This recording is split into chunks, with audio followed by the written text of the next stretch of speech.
राजस्थान में जेल प्रहरियों के आंदोलन की कड़ी में डिप्टी जेलर ने भी अपनी भागीदारी निभाई है। एक सकृत महासंघ की ओर से इस आंदोलन का समर्थन करते हुए आर पार की लड़ाई की बात कही जा रही है। अजमेर की हाई सिक्योरिटी जेल हो या फिर केंद्रीय कारागृह, दोनों स्थानों पर जेल प्रहरियों की ओर से अन्न त्याग कर मैस का बहिष्कार किया गया है और सरकार से हुए समझौते को लागू करने की मांग की जा रही है। इसी दौरान विगत 3 दिनों में मैच का बहिष्कार कर बैठे जेल प्रहरियों की तबीयत भी बिगड़ रही है। अजमेर में आधा दर्जन से अधिक जेल प्रहरी की तबीयत अब तक बिगड़ चुकी है, जिन्हें जेएलएन अस्पताल में भर्ती करवाया गया है। वह इस मौके पर डिप्टी जेलर भी शामिल हो गए हैं।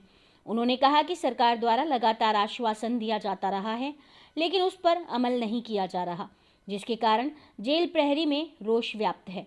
जेल प्रहरी भी पुलिस व आरएसी की तरह सेवाएं दे रहे हैं और उन्हें खतरनाक कैदियों के बीच रहना पड़ता है। इसके बावजूद भी वेतन में काफ़ी कमी है और भत्ते भी उन्हें नहीं मिल पा रहे। इस गहरी वेतन विसंगति को दूर करने की मांग को लेकर लगातार आंदोलन करते हुए अब आर पार की लड़ाई की तैयारी है और इसमें जेलर भी शामिल होंगे। वहीं जेलों में बंद कैदियों की गतिविधियां देखने के साथ ही सुरक्षा के लिए तैनात रहने वाले प्रहरियों का यहां आंदोलन सुरक्षा के मद्देनजर भी खतरनाक साबित हो सकता है। जी जैसा कि आप सभी को विदित है और पिछले 3 दिनों से हम जो है आंदोलनरत है।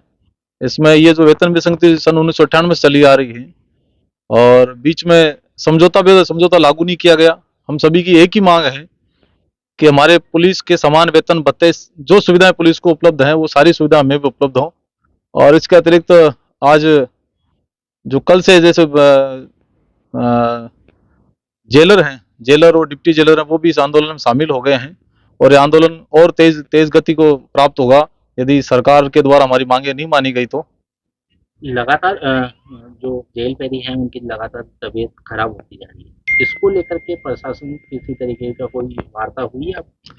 अभी तक सरकार की तरफ से हमारे पास कोई वार्ता करने नहीं पहुंचा है, नहीं कोई सरकार का बड़ा जो अधिकारी है हमसे वार्ता करने आया है।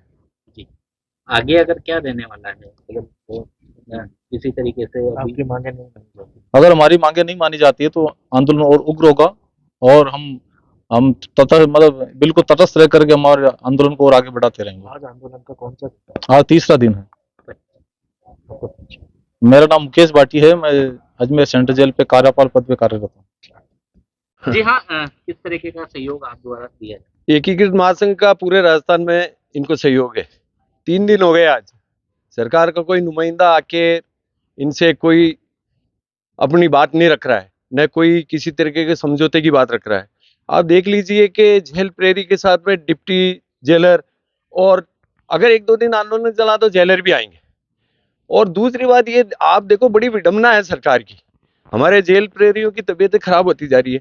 अजमेर के अंदर अभी आपके सामने एम्बुलेंस खड़ी है और कम से कम 7-8 10 के लगभग मतलब जेल प्रहरी बेचारे हॉस्पिटलाइज हो रहे हैं। और सरकार एक तरफ ये बात करती है मानव अधिकार आयोग की, तो आप बताइए मानव अधिकार आयोग क्या जेल प्रहरियों पे लागू नहीं होता है क्या? आज अगर किसी के कुछ भी घटना घट जाती है तो पूरा प्रशासन, चाहे कलेक्टर हो, चाहे संभागीय आयुक्त हो, चाहे एसपी साहब हो और चाहे हमारे डीजी साहब हो और चाहे राजस्थान की सरकार स्वयं गहलोत साहब भी हो, वो सारे मानव अधिकार आयोग वाले आ जाते हैं। तो मानव अधिकार आयोग वालों को भी मैं इस मंच के माध्यम से कह रहा हूँ, आप भी तो आइए और जेल प्रहरियों ने कोई गुनाह नहीं किया, उनका सहयोग कीजिए आप। और 3 दिन से ये जेल प्रहरी अपना अन्न त्याग के और ये कर रहे हैं। और आपको थोड़ा खुलासा कर देता हूँ, कल क्या हुआ कि डीजी साहब के वहां मीटिंग हुई थी और जयपुर के अंदर हमारे प्रदेश अध्यक्ष गजेंद्र सिंह जी वहां बैठे थे। डीजी साहब ने कहा कि भाई वही बात दोहराई उन्होंने 2017 वाली, लेकिन हमारे प्रदेश अध्यक्ष ने और जेल प्रहरियों के जो प्रतिनिधित्व थे वहां, उन्होंने मना कर दिया कि नहीं साहब, ये हम पहले भी 6 साल भुगत चुके हैं, अब हम तो सीएम के मार्फत ही लिखित में समझौता चाहते हैं, क्योंकि हम राजस्थान पुलिस और आरएसी से ज्यादा जोखिम भरा कार्य करते हैं। इसमें न तो वो नाराज है, तनख्वाह बढ़ने से कोई नाराज नहीं होता है। आज ये बता दीजिए कलेक्टर की तनख्वाह कितनी है और चपरासी की कितनी है, लेकिन कलेक्टर से ज्यादा काम चपरासी करता है। सरकार के सामने कलेक्टर भी चपरासी की तरह काम करता है। तो इसलिए मैं आपसे यही निवेदन कर रहा हूं कि हमारे जेल प्रहरी है, उनकी जो इसके अंदर अंतर है, और आंदोलन की रूपरेखा आपको आगे बता देते हैं कि अगर कल उन्होंने जेलर साहब ने आज शाम को ही सारे राजस्थान में संदेश भेजा है, हर जेल से 2-2 व्यक्ति जो प्रतिनिधित्व कर रहे हैं वो जा रहे हैं, उनकी मीटिंग होगी, उनके व्यूज लेंगे वो। लेकिन कोई बात नहीं, सरकार पहल तो करे। सरकार केवल वहां बुला के केवल लॉलीपॉप दे, इसके ऊपर अब के जेल प्रहरी अपना अनशन नहीं तोड़ेगा। और आगे कदम जो होगा, पूरी जेल को अगर ठप करना पड़ा तो जेल प्रहरियों के लिए इनका पूरा स्टाफ जो जेलर वगैरह है जो भी है वो सब इनके समर्थन में है। डीजी साहब को खुद को भी आना पड़ेगा, डीजी साहब भी तनख्वाह इनके पीछे ही लेते हैं। कांति कुमार शर्मा, संभागीय प्रभारी और जिला अध्यक्ष एकीकृत महासंघ अजमेर।